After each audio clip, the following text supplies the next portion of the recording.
Alright,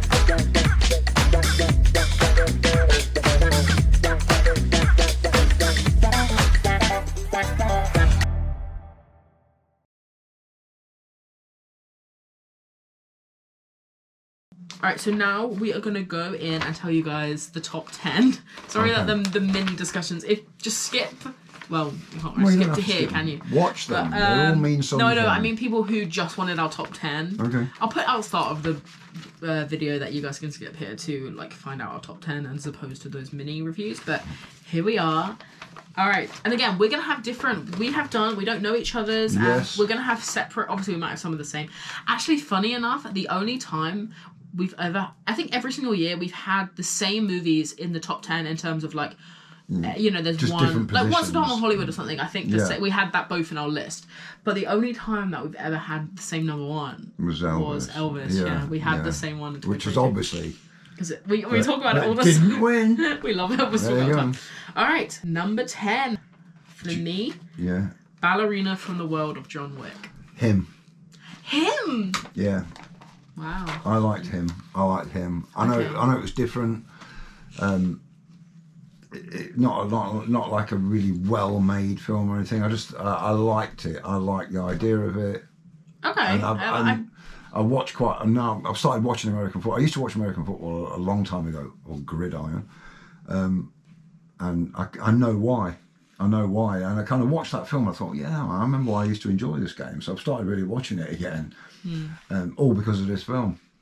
Wow. All because of this film, yeah. Well, yeah, Ballerina, I think every single year that we've been doing this, I've added there's been a John Wick on there. I think John Wick, like for us, it was like John Wick 4 was like second for both of us favourite of that year. John Wick 3 and then obviously others it was before, but I thought this was a really good addition to the franchise. It was good that he was in it as well. Yeah, because it's like an easy setup, and I am excited for Ballerina 2, even if it doesn't necessarily have Keanu in as John. Like I think it's a good pass the torch over. Yeah. I'm interested in Eve as a character, and I really love like Ian McShane's return. Like I think Ian McShane won't die. I think it's such Winston, as a character. I think it's just such a fun addition, and I was very pleasantly surprised with it. And I'm excited for Ballerina 2, like for its, all that. So, all right, number 9, you can go first. All right, Alto Nights. Oh, okay. All Told right. you. F1. Okay, yeah, I liked F1. I debated this, but I left it. So we kind of already discussed Alto Nights, so we won't go too much into that. But like F1, I did not think this was going to be on my list until I was going through, and I was just like, man, I fucking love the scene of him flying. Like, the end where him flying sounds so weird. The scene earlier where she says, why do you like being in the car? And he goes, oh, it feels like once you get to that speed, it just feels like flying. Yeah. I fucking love the end where he wins, and it's beautiful. I love it. I think Ford versus Ferrari back in the day was far better, yeah. But in our top 10, and it's like interesting because we both don't really, we said in the F1 review, we both don't really care that much about like racing cars or anything, but for some reason these movies, they make you really understand how those people can keep getting in that car and keep like doing that. Yeah, it's just. And I think even after they crash, like he did in this movie, he drove through the signs over and over again, didn't he? I love it. This movie was pretty good until the end for me, where it was like, I love how it really showed why these racers keep putting themselves in danger and keep driving and keep getting those cars. Because the feeling of it just feels so nice of basically flying while you're racing around the track. I really loved it. All right, number 8, The Naked Gun. Materialists. Materialists for you, that's so funny. Yeah, Materialists, that's the one where she does the weddings. Yeah. I thought that was a really good film. I really enjoyed it. Okay, first of all, so, we'll start with that because we were talking about Materialists. So funny that I love the way you love romance movies. I think it's so fun, like how... You're so into them now. I believe you're right, and it's the romance part of it that gets me, because she's got that guy. Because she's arranging all these weddings. Oh, that's true. You would pick Chris Evans, wouldn't you? Everyone else picks Pedro. Like, everyone picks Pedro. Yeah, the short-legged motherfucker. Well, he's not anymore. Chris is still poor. Because he's got very long legs and little tiny short body now. Look, we all love Pedro. He's a great actor. He's rich. All right. He is rich, but it's the fact. the bit that locked me into this film, because I was kind of watching it and I'm like okay with it, and she's at the wedding and she's talking to Pedro, and he goes, "Would you want a drink?" And she goes, "Yeah, I'll have a Coke and a beer." Yeah, and then she goes, "I'll have a Coke," and he goes, and she says a beer. Yeah. He puts them both down, and she looks around at the waiter, and it's her boyfriend. 4 years down, or ex-boyfriend. John, 5 years after. 4 or 5 years after they split up, he still knows what she drinks. Yeah. He still knows everything about her. Well, I love. Oh my god, am I gonna cry? I love the line of him being like, I wouldn't even pick John. I'd pick Harry, but I love this line of where he goes, "When I look at your face, I see grey hair and wrinkles and children that look like you." Yeah. Because I guess it convinces you to pick. I don't know. I think this movie is. I thought that movie was like really good too. Like the material. It's just funny for me that it's on your list on the top 10. Because there's movies where we obviously agree on a lot of movies to see, but sometimes there's movies where it's like, I want to go see it. Or you want to go see it. And The Materialist is one that I made us kind of go and see. So it's funny to me that you like. Well, I know that there were books about it. The book was like really strong, wasn't it? Okay, The Naked Gun was number 8 for me. Well, I thought about it. Funny, but. A side note, I want to ask you guys something. Anyone who was watching us like in the summer when we reviewed this, did we review this movie? Because I was looking through my laptop. We did, but we didn't put it out. This is the thing. I was looking through my laptop the other day, and I found a thumbnail for The Naked Gun that I had made, and I was like, oh, interesting. Why is this not in the completed folder? Went to our channel. There's no Naked Gun review, and I was like, no. Did I make this thumbnail for no reason? I was like, did we review this movie? Ended up going to my audio files like a week later, found the audio file from The Naked Gun that we had done. I was like, did I just not edit this? I swear that we had put this out. It's so random. Because we used to do like audio ones. And just do audio batches, files, yeah. Yeah, but sometimes we would see. Easy to do. A lot of times we would see movies like Monday. We'd see like 4 or 5 in the summer. We'd see like 4 or 5 movies a week or over 2 weeks, and then just review them in big batches. So I could see how, and I'd make all the thumbnails and batches, edit them in batches. So I could see how I just missed the Naked Gun. It just slipped through. But like so random. Thought this was so funny. It was fun. Never saw any of the original like Police Squad TV series or the original like movies, but I thought this was a really good like fun time. I can see how it's Seth MacFarlane. Like it feels like his thing. Yeah, it feels like a Family Guy thing where nothing really matters. People can get killed and then all of a sudden they show up again. It's like a fun thing. All right, where are we at? Number 7. Okay. Is it me? Yeah. Bring her back. Materialists. Okay. I thought Materialists would be in there. Yeah, just believe it. Well, I like Bring Her we Back. already talked about Materialists. So this is the Australian one, isn't it? Yes. Where I just thought it was like I really enjoyed. Like there were 2 sort of separate parts to this, where she's trying to bring her daughter back. Yeah. Who's drowned. Though why you'd have a swimming pool with a blind daughter and have no guard around it, I don't know. But the way she ill-treated the boy, you know, like when she'd wee in a cup and then he'd be out and she'd pour it on him and go, oh, you wet the bed again. And he's like 17 or something like that. I liked it. I thought it was really good. Yeah, this is a really good. It's the same people that did Talk to Me. Did you see that? Yeah, Talk to Me. Did you see that? Yes, oh, well. where you grip the... Yeah, I saw it too. I do really like... I think it was Jeremy Jones that was saying it, because he actually put this in his top 10 favourite of the year, Bring It Back. And he was saying, I like how they smart guy, you know. I like how they do...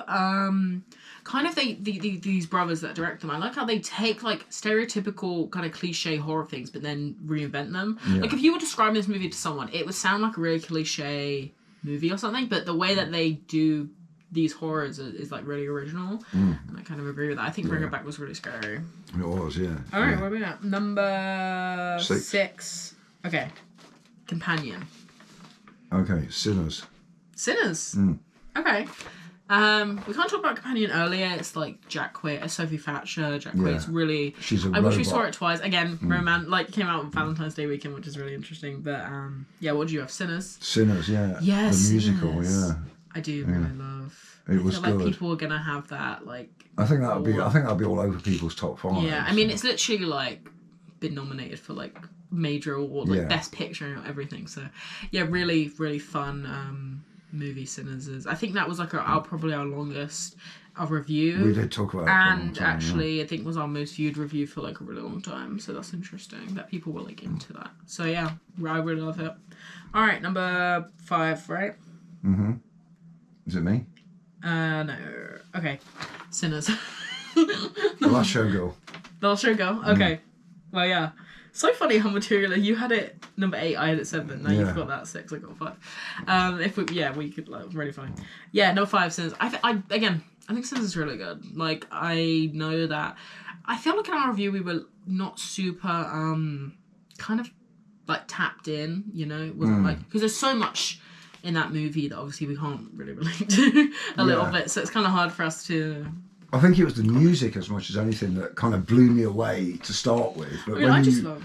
Look back at the performance and you look at he's playing twins and everything. Twins, it's like set in the 1930s, they're gangsters, Yeah. twins, vampires are involved now, music. Like the music stuff was really not in the promotion, I think. But it was a big deal. Like it was more about like Michael B. The whole thing was Michael B. Jordan is playing gangster twins in the 1930s who battle vampires. That was like if you could describe it in 10 words. Yeah. But then it's actually more about like music and blues music specifically, and like how it was for like people of race and like interracial couples and all these things that was so interesting to me personally. So it was interesting. I really love the research that went into this movie and the music, and I do think that it should win best score for Ludwig. I think and I think best song maybe for I Lied to You. I think that's such a good song, and maybe even not Michael B for best actor. You know, it was great. Possibly, yeah. So because he has to have a lot of coaching to play the twins because they are different guys.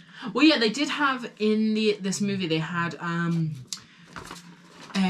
a few different like specialists. They had like gambling specialists, blues music specialists, all these things, and then they had like twin specialists to talk to Michael about how he would act while they're together, play these two different guys? And then while they're separate, they act different, and like all these things. So really, again, like loads of research went into it. I think like good job for everybody on that movie because it's really research did do a good heavy. Job, yeah. What did you put for number 5? The Last Showgirl. The Last Showgirl. Okay, yeah. I can't remember talk about it earlier on, but really beautiful movie. Pamela Anderson. And she gets back with her daughter, and yeah, really, really fun. All right, number 4, One Bite After Another. Die My Love. Oh, you really like that? I really like Die My Love, and I keep thinking about bits that are in Die My Love, and I repeat the lines. So obviously, you know when I say, oh, I fell asleep, it didn't because it didn't grip me. This film gripped me. Okay. So to the point where I go around and I think about parts of it and what have you. And like I said to you at the time, it taught me something about women. Yeah. You did also call them mad as a hatter. You said in the review. She was quite mad. She was mad as a hatter. She got mental problems going on. Yeah, exactly. Mental problems, mad, and then saying mad as a hatter is kind of just like an oxymoron a little bit. Because she wasn't a hatter. No, just like anyway, it doesn't matter. But yeah, Die My Love. Yeah, I thought it was okay. It's not okay. What did I put? Oh yeah, One Bite After Another. I know that this is like an epic movie, and obviously a lot of people are gonna have it like really high, but I thought this was pretty good. I just think that from a movie making standpoint, this is number 1. But I think personally for me, I'm not so much a fan of the content. Like again, we were saying it in the review that obviously you got I don't love revolutionary political like stuff like that too much. That I would be like. The end was a bit silly when he sends her out to be a revolutionary. Well, he doesn't send her out. She just. Well, no, but she decides to go, and he's like, I said that in the review. Houston's 4 hours away. I said that in the review, and you were like, "No, I like that." And now all of a sudden you've changed your mind. But I think that's why it's only 4, because I think movie standpoint, it's like we should be number 1, but from. Movie standpoint is like number 1, but from a production, from a production standpoint, number 1, but from an actual content standpoint, it bumps it down a bit just because I'm not a huge fan of that. To you personally, yeah. Okay, number 3.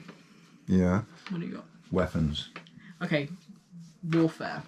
Okay, right. I love. Okay, really, I really like Warfare a lot. I actually didn't have it on my list at all until a few weeks ago where I started thinking about it and I was like... Okay, it was a good film, but I'd say the problem... Do you remember what I said my problem with it was? You couldn't tell who was who. Oh, yeah. You couldn't tell the characters apart because they were all in uniform. I know, but I think if we had watched this again, we would have been able to. Yeah, but you barely clock into movies anyway. You're half asleep during most of them. Well, no, but I expect people do things. They have mannerisms. Yeah, but I think that this is just a realistic thing for them. They all have the same uniform on because it's like they're fighting in the Iraq War. Yeah, this is what soldiers do. Yeah. But soldiers who know each other, they're like blood brothers. They will die for each other, and all they got to do is see the guy take 2 steps, and they'll go like, John's over there, John's over there. He's, you know. But for us, watching it as a film, yeah, but it's supposed to be. I mean, this is directed by Alex Garland, and she co-directed with, I think its name is Ray Mendoza. I think that's right. He actually was a soldier. This is like his story. I don't know who he was, but yeah, he fought in Iraq. And no, it's like this story that they were saying in this movie is actually his personal story that happened to them. And I love the fact this movie all takes place in real time, like once they start trying to get helicopters, as opposed to the rescue them. opening. Oh, actually, the reason I really love this movie is because I just had my YouTube I use YouTube music. I just had my re-wrapped of it, and my most played song this year was literally "Cool on Me" by Eric Prince, which they listen to. Because it's just like the plays I had for it: 0 in January, 0 in February, 0 in March, and then like 100 million in like April onwards, because it's still in April. It like I played it so many times that it became my most played song of the year because of Warfare. So interesting, and all the comments on that video now of "Cool on Me" are just like, who's here because of Warfare? You know, people are like really into it. I just think it's so tense, you know, like you're really you know, they're getting shot, aren't they, as it goes along? Yeah, like bombed and stuff. But so's Weapons. Yeah, Weapons is really good. Weapons is my number 3. It's That's good. yeah. Sure. Alright, number 2. Caught Stealing. Okay, Final Destination Bloodlines. I have to put. I'm sorry, I am a fan of all the Final Destinations, and this movie is so special. I love it so much. Tony Todd, R.I.P. You know, and it's just like, I think that's why it's so. As a horror fan, you gotta put it. What did you have for 2? I had Caught Stealing. That's interesting. I thought it was a great film. I mean, if you remember, I started Dragged Across Concrete. Yeah. Which, when we first started going to see films, obviously we've been seeing films forever, but when we first started using our unlimited cards, this was one of the films we went to see, and I thought, wow, I'd never have paid to go to see this, but I can go and see this for nothing. And this was a really good film, Dragged Across Concrete. But this was like similar to that. I wouldn't have paid to go and see it, but I thought it was a great film. And Austin Butler was great in it. Well, him, Matt Smith. They were all good, as like kind of, I guess, the main character. Well, he's not really in the movie, but he's fun. Yeah, I agree. I think it was a really good movie. Interesting, and I don't know how much it made. I think it was like one that kind of went, you know. It's Darren Aronofsky movie. He directed it. He also did The Whale, which we always... Yeah.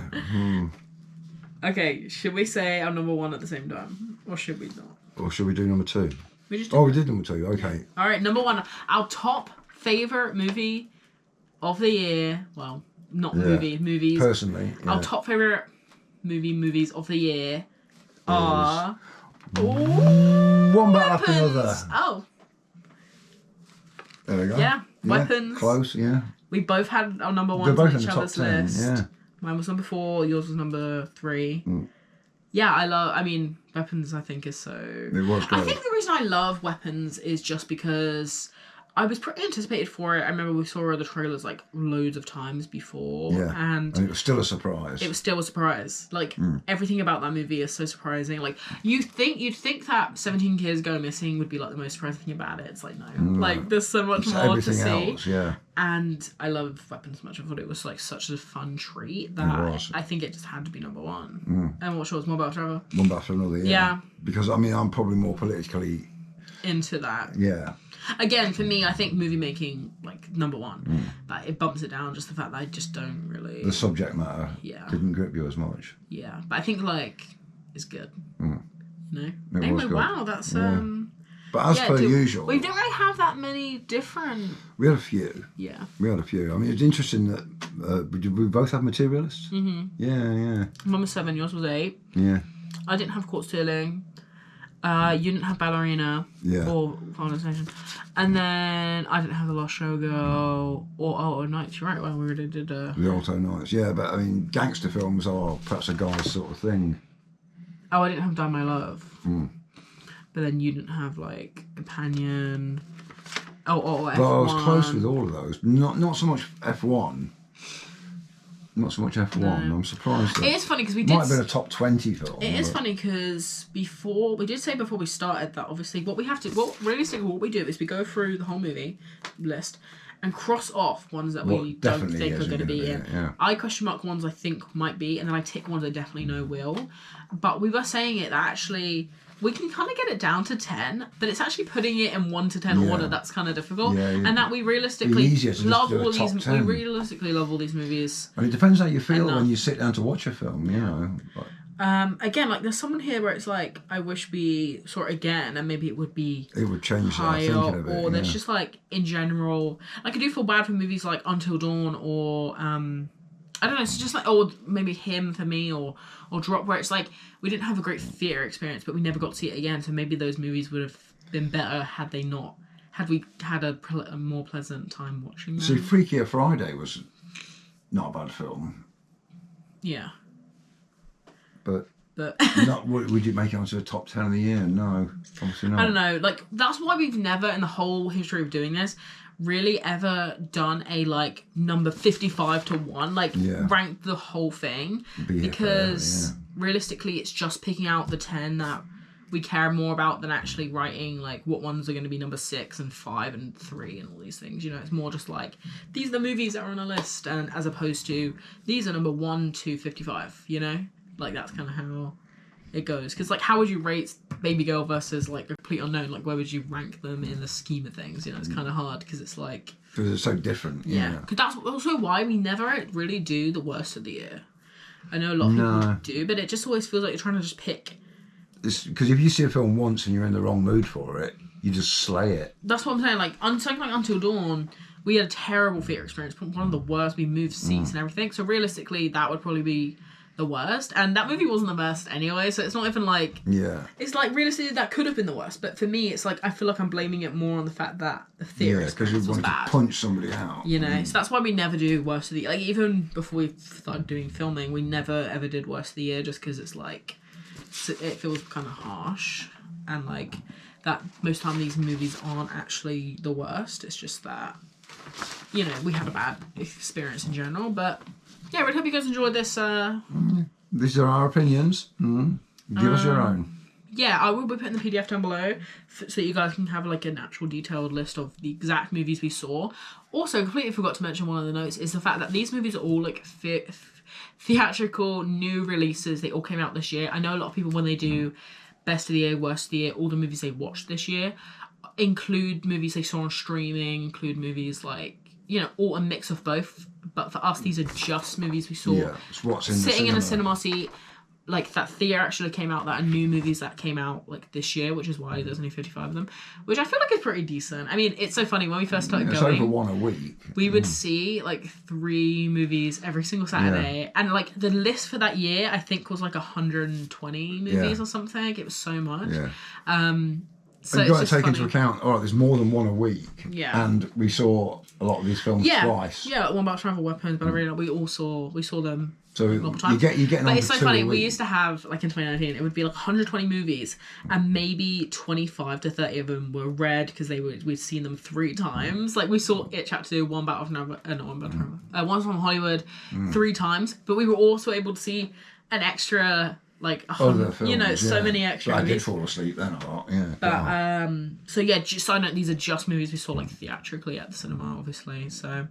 Yeah, I hope you guys enjoyed this video, and yeah, Happy New Year, you guys. Like, we're gonna have a better. We won't be having. I don't know when the next video will go out. I think, I don't know what day. Might be that political one.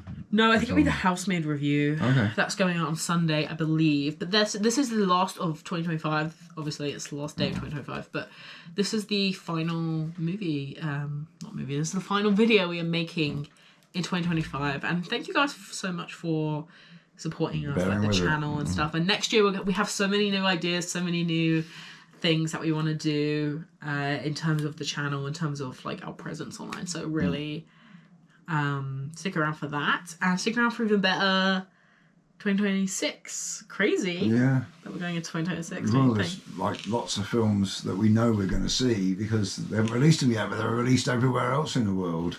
Oh yeah, if you guys want us to do a we can do, I mean, it'll have to be released a little bit later, but it would be our most anticipated movies of 2026. I think that would kind of be an interesting video if you guys want to like see that. But yeah, for now this is like the final video. Happy New Year. I hope you guys don't get too drunk. We're not gonna get too drunk. More than normal. So yeah, I really hope you guys enjoyed this video and Happy New Year. Happy New Year, bye.